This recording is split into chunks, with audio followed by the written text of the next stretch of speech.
A dream scenario for Panama, nightmare for the United States. Yeah, Panama then through to the Nations League final. The US will have to make do with a third, fourth place against Canada. Where did it go wrong? Here's Pochettino. We feel very disappointed because I think in the way that we approach the game and start the game wasn't in the right way. That is why I feel so disappointed, and we all feel disappointed. I think in the first half, I think we played too slow, so comfortable on the pitch. We didn't show aggression. Panama is a physical team that is difficult to find the space because in the system that they use, 1-5-4-1, I think it's not easy. But I think the second half we show. I think that was the way to approach the game from the first half. It's not excuse, but also the dimension of the pitch will help a little bit to Panama to be narrow and close and not to provide us the space maybe that sometimes 1-2 meters make the difference. I don't say that I like this, but it's to pay attention because, okay, we are USA, but you cannot win with your shirt. Or you cannot win if you play here, there, or I don't know. You need to show, and you need to come here and be better, and suffer, and win the duels, and work hard. If not, it's not going to be enough. What the heck was that? Well, the first half was a snooze fest for the United States and for Panama, for that matter. But that's the way Panama would have wanted it. Now, before I get to the specifics of the game, Mauricio Pochettino, and we talked about it earlier in the week, leading up to this match was having a conversation about the United States becoming the number one team in the world in 10, 15 years, and the capabilities of this country maybe becoming, sooner. Yes, maybe even sooner, that they have that in them. Now, you can't have that conversation and then have this performance. You can't float that idea out there and then not be able to consistently beat Panama. Because if you look at Panama has eliminated the United States from the Gold Cup, they've eliminated the United States from Copa America, and now Nations League. If you cannot get past Panama, I think we got to go back to the drawing board. Let's get back to square one. And as it pertains to square one and Mauricio Pochettino, I think officially now we can say that the honeymoon is over. There was a certain level of expectation with Mauricio Pochettino taking over the United States. Whether those expectations were realistic or not, I think we can have that conversation at a different time. But there was an expectation. This team is yet to showcase what is it that they want to do under Mauricio Pochettino. What is it that they want to be as a group? How are they going to play? And how they're going to go about becoming this team that is going to take a major leap forward. And it's going to have to take a major leap forward if indeed they're going to be a protagonist in the World Cup, which you're expected to be when you are one of the host nations. This team lacked emotion, lacked intensity, slow, very slow, super slow-mo. There was nothing about this team in the first half in particular that you thought they're about to pick up the speed here. They're about to do something. There's going to be a change of pace. There's a 1v1 situation. Somebody's going to take somebody on in a 1v1. A little dip of the shoulder, a little step over, a little magic, a little something. Nothing. You know those, and have you seen me eat them before, those chia bars?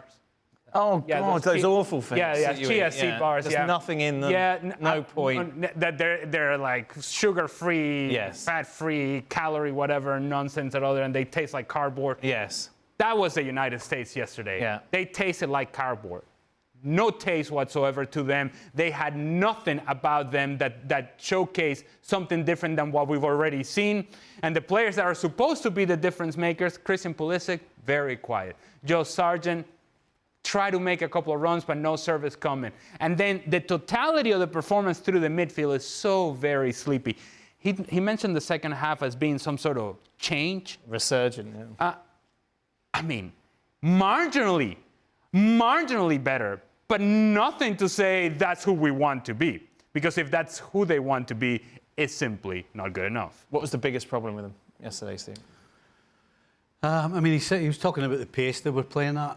I mean, when you're better than the opposition, the way you're going to beat them is by moving the ball quickly and exposing their weaknesses. But the one thing I kept thinking about watching this was, I remember when I came to this country, and then probably for a good decade after I got here, the one thing you were guaranteed from any US team wasn't just that the players had some ability, because they've always had ability, but there was a grit and a determination, regardless of who the opposition were. If it was Germany, it was the same as if it was Panama all those years ago. It made no difference. And that grit and determination makes you become aggressive. Again, something he was talking about that wasn't there. And that aggression makes you play the game quicker. It seems to me that the players have been listening to all of the noise outside them with this golden generation nonsense, and they believe it. And so, I'm not saying all of them, but it feels like they just think that they're going to turn up and play and talk a great game. It's all about how we're going to play an open, expansive game, and we're going to do this and we're going to do that.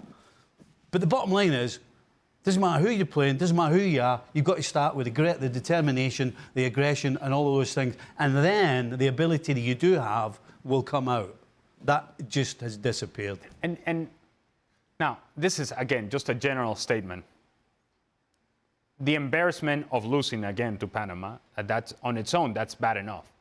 But the embarrassment of the lack of support this national team has in that stadium. Now, we joked about it. It seemed like it was friends and family only. It's like we had gone back to the awful days of COVID where it was empty stadiums. And it's even made worse by the fact that 2 hours later, Mexico had that stadium jumping, packed. The United States, for whatever reason, and I suppose those reasons are clear to some people and have been for many years, but they cannot attract people to come and watch them play in an elimination game that is supposed to be an important game for you. Beyond that, coaching decisions. Mauricio Pochettino. Because we now have to start criticizing Pochettino as we used to criticize Greg Berhalter. Timothy Weah playing on the left-hand side doesn't make any sense. Because if there's one thing that he does really well and has done really well for this team down the right-hand side is give you width, speed, change of pace. To see Timothy Weah on the left-hand side because you think that he's going to give you what Anthony Robinson doesn't give you, given the fact that he wasn't playing, that he was out injured, now you're sacrificing what you do on the right-hand side. So you don't have Anthony Robinson as a natural outlet down the left-hand side, and then Timothy Weah, who's your natural outlet down the right-hand side, then you don't have that either. So do you have no width? This team had no width yesterday. And so everything, and he just mentioned the dimensions of the field, are very tight at SoFi Stadium. So what do you need more than anything? More than anything to create space, you need width so you can stretch Panama as much as you possibly can. But if you have no width, natural width on the right, no natural width on the left, everything happens in the middle. And if everything happens slow, guess what? There is no space, no time to play. And whenever you try to play a ball in behind, that space is already gone, already collapsed. Panama did a good job of condensing the space. The United States were too slow. Let's welcome in, shall we? Former US international Herculez Gomez is with us. Herc, you put out a tweet saying if it was one word to sum up yesterday's performance, it would be pathetic. What was most pathetic about it? Everything. I think you guys have covered it very well. Pathetic from the desire you saw on the pitch from the players, the player selection, the tactical lineup, the fans in attendance, very few that came out. Let me start there because I hear, well, it's Los Angeles on a Thursday, 4 o'clock. What do you expect? I guarantee you if the Mexican national team is playing at 4 o'clock, that stadium is going to be just as we saw it last night versus Canada. The U.S. men's national team right now, and for a long time, hasn't just had problems to draw. They're not a likable team on many levels. It used to be the coaching front, now it's the players, then it was the federation. The men's side is not a draw in its own country. You see what's on the field, and there are a few, I'm going to go with the players first.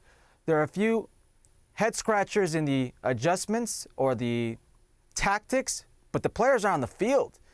You've got to at least show desire. You've got to at least show motivation, pride. these players, this golden generation, has not done anything that the previous generations have not done if we're not talking about Mexico. Previous generations before it, decades before, other national teams for this program were doing things this program wishes they could do. The only thing that gets fans excited about this program are where their players play at the club level. They're not an easy team to root for if you're a fan. You see the disinterest in some of those players in playing against a team that was depleted by injuries and absences in Panama. If you look at this as an outsider, a neutral, there was one team that knew exactly how they wanted to play. As limited as that was, they had an identity.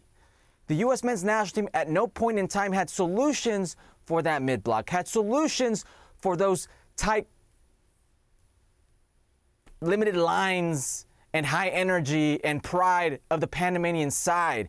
And the worst part is the U.S. men's national team almost won this. They could have easily just won this 1-0 and scraped by, and it would have papered over what would have been another lackluster performance from Mauricio Pochettino's U.S. men's national team. The players have a lot of blame here, absolutely. I know this is a U.S. men's national team that's been hampered by injuries. You don't have Sergiño Dest. You don't have Anthony Robinson. You don't have some playmakers that could change the game, your first 2 or 3 best nines on the field. But you have more than this Panamanian side to win. Now, Mauricio Pochettino, my God. He goes a few days ago and says in 5 to 10 years they could win the World Cup? What are you talking about? What has the U.S. men's national team ever done to give you an inclination that it could win the World Cup? What have these players shown you in these camps where you could say, hey, we're going to be one of the best teams in the world soon? The next 2 World Cups, we could be there.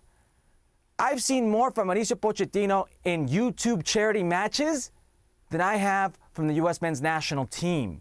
You have a situation where you are struggling for imagination, where you are struggling for creativity, you are struggling for a player to go out there and find passes, find the nines, find the wingers, and you leave a player like Giovanni Reyna on the bench? And why? Because you wanted to save him for extra time against Panama at home? There are so many things with this performance that were just beyond pathetic. I can't even begin to start where, honestly.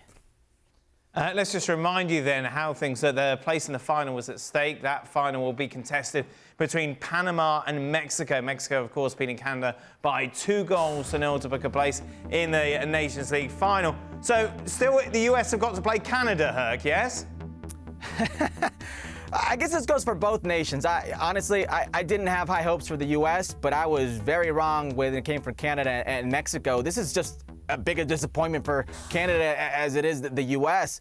And not because they lost, but how they lost. This was a Canada kind of laid over. So now the third place match, let's see who's left. I envision a scenario where Mauricio Pochettino is again sending players home. I envision a scenario where Canada might be doing the same thing. What kind of game are we going to get between the United States and Canada for the third place? And if you thought the Panama versus U.S. men's national team attendance was bad, my God, I cannot wait for what is in store for the third place United States versus Canada.